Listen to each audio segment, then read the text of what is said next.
Hi hello എല്ലാവർക്കും നമസ്കാരം. നമ്മുടെ കഴിഞ്ഞ വീഡിയോ കണ്ടിട്ടുള്ള ആൾക്കാരാണ് നിങ്ങളെങ്കിൽ നിങ്ങൾക്ക് അറിയാം, നമ്മൾ എന്താ പറയുക, പുതിയതായിട്ട് നമ്മുടെ പഴയ ഹിമാലയൻ കൊടുത്തു കഴിഞ്ഞപ്പോൾ പുതിയൊരു സ്ക്രാം 440 എടുത്തിരുന്നു. അപ്പോൾ അതിൻ്റെ ആക്സസറീസും കാര്യങ്ങളെല്ലാം സെറ്റ് ചെയ്തതിൻ്റെ ഒരു വീഡിയോ ആണ് നമ്മൾ കഴിഞ്ഞ തവണ ചെയ്തത്. അതായത് അതിന് എത്ര ബഡ്ജറ്റായി, അതെങ്ങനെയൊക്കെയാണ് ചെയ്തത്, എന്തൊക്കെയാണ് ചെയ്തതെന്നുള്ളതിൻ്റെ. അപ്പോൾ ഇത്തവണ നമ്മൾ ചെയ്യാൻ പോകുന്നത്, നമ്മുടെ വണ്ടി ഏകദേശം 3200 കിലോമീറ്ററോളം കവർ ചെയ്തു. അപ്പോൾ നമ്മുടെ ഒരു യൂസർ റിവ്യൂ എന്നുള്ള രീതിയിൽ നമ്മുടെ വണ്ടിയെ പറ്റിയുള്ളൊരു ഫീഡ്ബാക്കാണ് നമ്മളിപ്പോൾ പറയാൻ പോകുന്നത്. അപ്പോൾ നേരെ വണ്ടിയിലേക്ക് പോകാം അല്ലേ. ആദ്യം തന്നെ വണ്ടിയെ പറ്റി പറയുകയാണെങ്കിൽ, വണ്ടി ഏകദേശം എന്താ പറയുക, 3,02,000 രൂപയോളമാണ് വണ്ടിയുടെ ഓൺ റോഡ് പ്രൈസ് വരുന്നത്. ഏകദേശം 2,80,000 രൂപയോളം നമുക്ക് ഓൺ റോഡ് പ്രൈസിൽ ഇറക്കാൻ പറ്റുന്ന വേരിയൻറ്റ് ഇതിനുണ്ട്. അത് ബേസ് വേരിയൻറ്റ് കാര്യങ്ങളാണ് വരുന്നത്. അതിൻ്റെ കളർ ടോണിനും കാര്യങ്ങൾക്കും വ്യത്യാസമുണ്ട്. പിന്നെ അതുപോലെ അത് സ്പോക്ക് വീലാണ് വരുന്നത്. അപ്പോൾ സ്പോക്ക് വീലിൻ്റെ ഒരു പ്രശ്നം എന്ന് വെച്ച് കഴിഞ്ഞാൽ, നമുക്ക് ട്യൂബ്ലെസ് ആയിട്ടുള്ള ടയർ അതിന് യൂസ് ചെയ്യാൻ പറ്റില്ല.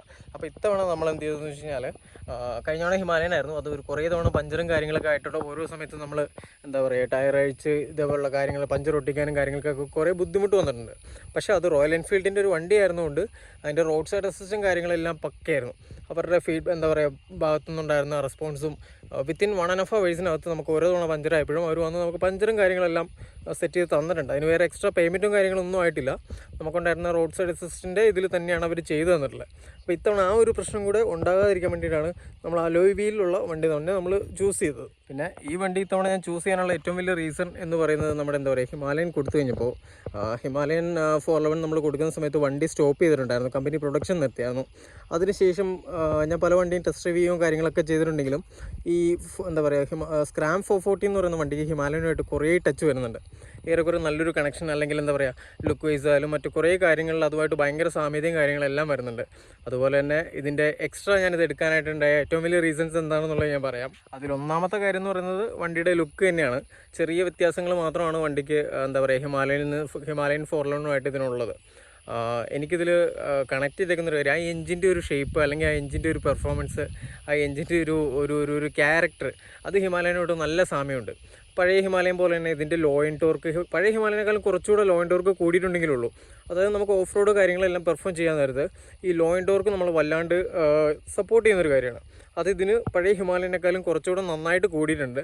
ഇപ്പോൾ ഓഫ് റോഡ് കയറാനായിട്ട് നമുക്ക് ഭയങ്കരമായിട്ട് എന്താ പറയുക, നമ്മളെ സപ്പോർട്ട് ചെയ്യുന്ന രീതിയിലാണ് എഞ്ചിൻ പെർഫോം ചെയ്യുന്നത്. പെർഫോമൻസിൻ്റെ കാര്യത്തിലേക്ക് വരുമ്പോൾ, പഴയ വണ്ടി 411cc ആണ് വരുന്നതെന്നുണ്ടെങ്കിൽ ഈ വണ്ടി ശരിക്കും വരുന്നത് 440cc ആണ്. അതിൻ്റേതായ പവറിലുള്ള വേരിയേഷനും കാര്യങ്ങളും എല്ലാം ഈ വണ്ടിക്ക് ഇന്ന് ഉണ്ട്. അതായത് എന്താ പറയുക, ഒരു 0 to 100 ഒക്കെ ഭയങ്കര ഹിമാലയനേക്കാളും പഴയ ഇത്തിരി ഈസി ആയിട്ട് നമുക്ക് അച്ചീവ് ചെയ്യാൻ പറ്റും. പിന്നെ ഹിമാലയനേക്കാളും കുറച്ചുകൂടെ ലൈറ്റ് വെയിറ്റ് ആണ്, ശക്കലം വെയിറ്റ് ഈ വണ്ടിക്ക് കുറഞ്ഞിട്ടുണ്ട്. അതുകൊണ്ട് തന്നെ നമുക്ക് ഹാൻഡിൽ ചെയ്യാൻ ഭയങ്കര ഈസിയാണ്. ആക്ച്വലി ഈ വണ്ടിയിൽ എനിക്ക് എടുത്ത സമയത്ത് ഇപ്പോഴുമായിട്ടൊരു വ്യത്യാസം ഫീൽ ചെയ്യുന്നത് എന്താണെന്ന് വെച്ച് കഴിഞ്ഞാൽ, എടുത്ത സമയത്ത് വണ്ടി ഭയങ്കര നിമ്പിളായിരുന്നു. അതായത് വണ്ടിയുടെ ഹാൻഡിൽ ബാർ ഒന്നും ചേഞ്ച് ചെയ്തിട്ടുണ്ടായിരുന്നില്ല, എക്സ്ട്രാ ആക്സസറീസും കാര്യങ്ങളും ഒന്നും ചെയ്തിട്ടുണ്ടായിരുന്നില്ല. ആ സമയത്ത് ഓഫ് റോഡ് കയറുമ്പോൾ വണ്ടി ഹിമാലയൻ കൊണ്ടു നടന്നിട്ടുള്ള യൂസ് ചെയ്തിട്ടുള്ള ആൾക്കാർക്ക് മനസ്സിലാവും. അതിനുശേഷം നമ്മൾ സ്ക്രാമിലേക്ക് വരുമ്പോൾ ഈ വെയിറ്റ് കുറഞ്ഞ വണ്ടിയിലേക്ക് വരാൻ നേരത്ത് നമുക്ക് ഭയങ്കര ഈസിയാണ്, ലൈറ്റ് വെയിറ്റ് ആണ് വണ്ടി യൂസ് ചെയ്യാനായിട്ട്. എഞ്ചിൻ്റെ ഭാഗത്തുനിന്ന് പെർഫോമൻസ് കൂടി, അതുപോലെ വണ്ടി ലൈറ്റ് വെയിറ്റ് ആവുകയും ചെയ്തപ്പോൾ ഭയങ്കര ഈസി ആയിട്ട് നമുക്ക് ഓഫ് റോഡ് കാര്യങ്ങളെല്ലാം പെർഫോം ചെയ്യാൻ പറ്റുന്നുണ്ട്. ഇനി അത്യാവശ്യം സൈസോ അല്ലെങ്കിൽ ഹൈറ്റോ കാര്യങ്ങളൊക്കെ കൂടുതലുള്ള ആൾക്കാരാണെന്നുണ്ടെങ്കിൽ ഈ ആക്സസറീസ് എല്ലാം വെച്ച് കഴിയുമ്പോഴും അതേ ഫീഡ്ബാക്ക് തന്നെയായിരിക്കും വണ്ടിക്ക് കിട്ടുന്നത്. എൻ്റെ ഹൈറ്റ് എന്താ പറയുക 5.4 ആണ്. അപ്പോൾ എനിക്ക് ശരിക്കും ഈ ആക്സസറീസും കാര്യങ്ങളെല്ലാം ലോഡ് ചെയ്തതിന് ശേഷം വണ്ടിക്ക് ഇതൊരു വെയിറ്റ് കൂടിയതായിട്ടും, അതായത് പഴയൊരു ഹിമാലയൻ്റെ അതേ വെയിറ്റ് ഉള്ളതായിട്ടും എനിക്ക് ഫീൽ ചെയ്യുന്നുണ്ട്. ആക്ച്വലി ലോങ് റൈഡ് പോകാൻ നേരത്ത് നമുക്കത് ഭയങ്കര കംഫർട്ടാണ്, ഇത്തരം വെയിറ്റും കാര്യങ്ങളെല്ലാം വണ്ടിക്ക് വരുമ്പോൾ. അതേസമയത്ത് ഓഫ് റോഡ് കാര്യങ്ങളെല്ലാം പോകാനാണ് നമുക്ക് പരിപാടിയും കാര്യങ്ങളെല്ലാം പ്ലാനെങ്കിൽ, നമ്മൾ ഈ ആക്സസറീസും കാര്യങ്ങളെല്ലാം അഴിച്ചു വെച്ച് കഴിയുമ്പോൾ വണ്ടി ഭയങ്കര നിമ്പിളായിട്ട് നമുക്ക് ഫീൽ ചെയ്യും. പിന്നെ 411cc എന്നുള്ളത് 440cc ആകുമ്പോൾ യൂഷ്വലി എല്ലാ ആൾക്കാർക്കും ഉണ്ടാകുന്നൊരു ഡൗട്ടായിരിക്കും, വണ്ടിയുടെ എന്താ പറയുക, പെർഫോമൻസിൽ വരുന്ന മാറ്റം പോലെ തന്നെ മൈലേജിൽ എന്തൊക്കെയായിരിക്കും മാറ്റങ്ങൾ വരിക എന്നുള്ളത്.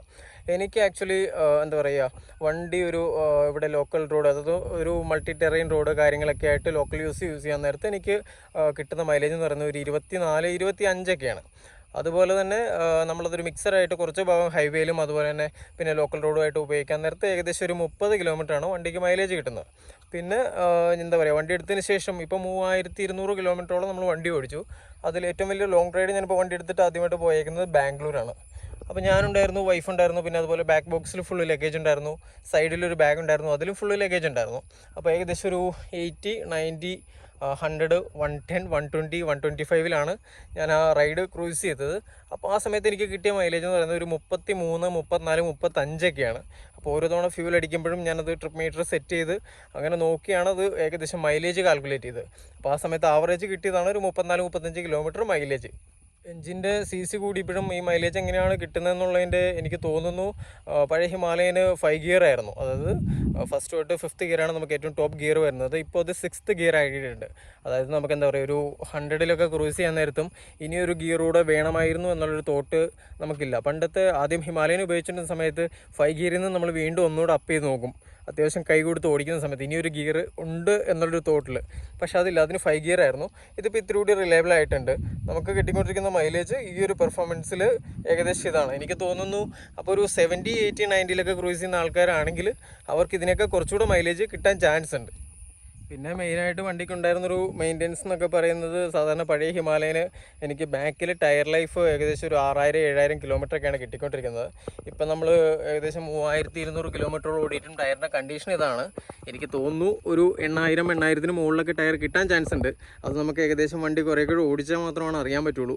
അപ്പോൾ അതിൻ്റെ വീഡിയോയും കാര്യങ്ങളൊക്കെ നമ്മൾ എന്തായാലും പിന്നീട് ചെയ്യും. ഇതിലൊരു ചെറിയ ഡിസഡ്വാൻറ്റേജ് ആയിട്ട് എനിക്ക് ഫീൽ ചെയ്യുന്നതെന്ന് വെച്ച് കഴിഞ്ഞാൽ, ഞാൻ ആഫ്റ്റർ മാർക്കറ്റ് ഈ പറയുന്ന പോലെ ആക്സസറീസും കാര്യങ്ങളും എല്ലാം ചെയ്യാൻ പോയപ്പോൾ ഇതിൻ്റെ വൈസറാണ് ഞാൻ ആദ്യം അന്വേഷിച്ചത്. വൈസർ ആക്ച്വലി ഈ വണ്ടിക്ക് ആഫ്റ്റർ മാർക്കറ്റ് ആയിട്ട് പോലും നിലവിൽ കിട്ടാനില്ല. ആരുടെയെങ്കിലും പരിചയത്തിൽ കിട്ടുന്നുണ്ടെങ്കിൽ ജസ്റ്റ് ഒന്ന് ഇൻഫോം ചെയ്യാം. നമ്മുടെ വണ്ടിക്ക് അത് വെക്കാൻ വേണ്ടിയിട്ടാണ്. അതുപോലെ വെക്കാൻ പ്ലാൻ ചെയ്തിട്ട് ആരെങ്കിലും ഉണ്ടെങ്കിൽ അവർക്കും അത് യൂസ് ആകും. ആ വൈസർ ഉണ്ടായിരുന്നെങ്കിൽ ആക്ച്വലി നമ്മൾ നൈറ്റ് ഒരു 6 മണിക്കൊക്കെ ശേഷം വണ്ടി ഓടിക്കാൻ നേരത്ത് ഈച്ച നമ്മുടെ കണ്ണിലടിക്കുന്നൊരു ഇതുണ്ടാവും, ലൈറ്റിൻ്റെ വെട്ടം കൂടി കഴിയുമ്പോഴത്തേക്കും. ഇതിന് ശരിക്കും എനിക്ക് അങ്ങനെ ഒരു പ്രശ്നം ഫീൽ ചെയ്യുന്നുണ്ട്. ഹിമാലയനിൽ ഞാൻ ഒരിക്കലും ഫേസ് ചെയ്യാത്തൊരു ഇഷ്യൂ ആയിരുന്നു കണ്ണിൽ ഈച്ച പോകാമെന്ന് പറയുന്നത്. ആ വൈസർ അത്രത്തോളം നമ്മളെ സപ്പോർട്ട് ചെയ്യുന്നുണ്ടായിരുന്നു. പക്ഷേ ഇതിന് ആ വൈസർ ഇല്ലാത്തതുകൊണ്ടും ആഫ്റ്റർ മാർക്കറ്റ് വൈസർ കിട്ടാത്തതുകൊണ്ടും അങ്ങനൊരു ഇഷ്യൂ ഞാൻ ഫേസ് ചെയ്യുന്നുണ്ട്. അതുപോലെ ഈ എന്താ പറയുക, പഴയ ഹിമാലയൻ്റെ മീറ്റർ ഫേമസ് ആണ്, എല്ലാവർക്കും തന്നെ അറിയാവുന്നതാണ്. അതിപ്പോൾ ഇല്ല. ഇതിലും ഈ പറയുന്ന ഓരോ വേരിയൻറ്റ് മാറുന്നതനുസരിച്ച് ആ മീറ്ററും കാര്യങ്ങളും വന്നിരുന്നു എങ്കിൽ എന്നെനിക്ക് ആഗ്രഹം ഉണ്ടായിരുന്നു. പക്ഷെ അതില്ല. നമുക്ക് ഈ പറയുന്ന ഒരു ഒറ്റ മീറ്റർ മാത്രമാണ്, അതിൻ്റെ അത് ബേസിക് കാര്യങ്ങൾ മാത്രമാണ് അതിൻ്റെ അകത്തുള്ളത്. പഴയ ഹിമാലയൻ്റെ മീറ്റർ എനിക്ക് ഭയങ്കര ഇഷ്ടമാണ്. എനിക്കെന്നല്ല, ഓൾമോസ്റ്റ് എല്ലാ ആൾക്കാർക്കും വല്ലാതെ ഇഷ്ടമുള്ളൊരു സാധനമാണ് ആ ഒരു ഹിമാലയൻ്റെ മീറ്റർ. പിന്നെ ഇത് എങ്ങനെയുള്ള ആൾക്കാർക്ക് യൂസ് ചെയ്യാമെന്ന് ചോദിച്ചു കഴിഞ്ഞാൽ എനിക്ക് തോന്നുന്നു ഒരു 160 സെൻറ്റിമീറ്റർ തൊട്ട് ഹൈറ്റ് മുകളിലേക്കുള്ള ആൾക്കാർക്ക് വളരെ ഈസി ആയിട്ട് ഹാൻഡിൽ ചെയ്യാൻ പറ്റുന്നൊരു വേരിയൻ്റാണ് നമ്മുടെ ഈ സ്ക്രാം 440 എന്ന് പറയുന്നത്. പിന്നെ എന്താ പറയുക, ഇതിൽ ഏറ്റവും കൂടുതൽ ഇഷ്ടപ്പെടാൻ പോകുന്നത് യൂഷ്വലി ഹിമാലയൻ 411 ഉപയോഗിച്ചിട്ടുള്ള ആൾക്കാർ ഈ വണ്ടി ഒന്ന് ടെസ്റ്റ് ഡ്രൈവ് ചെയ്യുകയാണെങ്കിൽ എനിക്ക് തോന്നുന്നു ഏറ്റവും നന്നായിട്ട് ഈ വണ്ടി ഇഷ്ടപ്പെടാൻ പോകുന്നത് അവർക്കായിരിക്കും. കാര്യം ആ ഹിമാലയൻ്റെ പെർഫോമൻസിന് ഒരു പൊടിക്ക് മുകളിൽ കിട്ടുകയും ചെയ്യും. ഹിമാലയൻ്റെ അതേ ക്യാരക്ടർ കാര്യങ്ങളെല്ലാം നമുക്ക് ഈ വണ്ടിക്ക് കിട്ടുന്നുമുണ്ട്. അതുപോലെ തന്നെ വണ്ടി ഭയങ്കര ലൈറ്റ് വെയിറ്റ് ആയതുകൊണ്ട് ഇത്തിരി നിമ്പിളായിട്ട് നമുക്ക് ഫീൽ ചെയ്യും. ആ വണ്ടി നിമ്പിളായിട്ട് നമുക്ക് ഫീൽ ചെയ്യാൻ പോകുന്നത് മെയിനായിട്ട് ഹിമാലയൻ അല്ലെങ്കിൽ അത്യാവശ്യം വെയിറ്റുള്ള വണ്ടി ഉപയോഗിച്ചിട്ടുള്ള ആൾക്കാർക്കായിരിക്കും. അപ്പോൾ ഇത്രയൊക്കെയാണ് നമുക്ക് ഈ വീഡിയോയിൽ പറയാനുള്ളത്. അപ്പോൾ വണ്ടിയുടെ ബാക്കി വിശേഷങ്ങളും വണ്ടിയിൽ നമ്മൾ ഇനി ചെയ്യാൻ പോകുന്ന കാര്യങ്ങളും ഇതുകൊണ്ടുള്ള ലോങ് റൈഡും അതുപോലെ തന്നെ ഓഫ് റോഡ് ചെയ്യുന്നതിൻ്റെയും മറ്റുമായിട്ടുള്ള ബാക്കി വീഡിയോസും കാര്യങ്ങളും എല്ലാം ഉടനെ പുറകെ വരും. അപ്പോൾ മാക്സിമം നമ്മുടെ ചാനൽ സപ്പോർട്ട് ചെയ്യുന്നു പ്രതീക്ഷിക്കുന്നു. അപ്പോൾ അടുത്തൊരു വീഡിയോ ആയിട്ട് വരുന്നവരെ ബൈ ബൈ.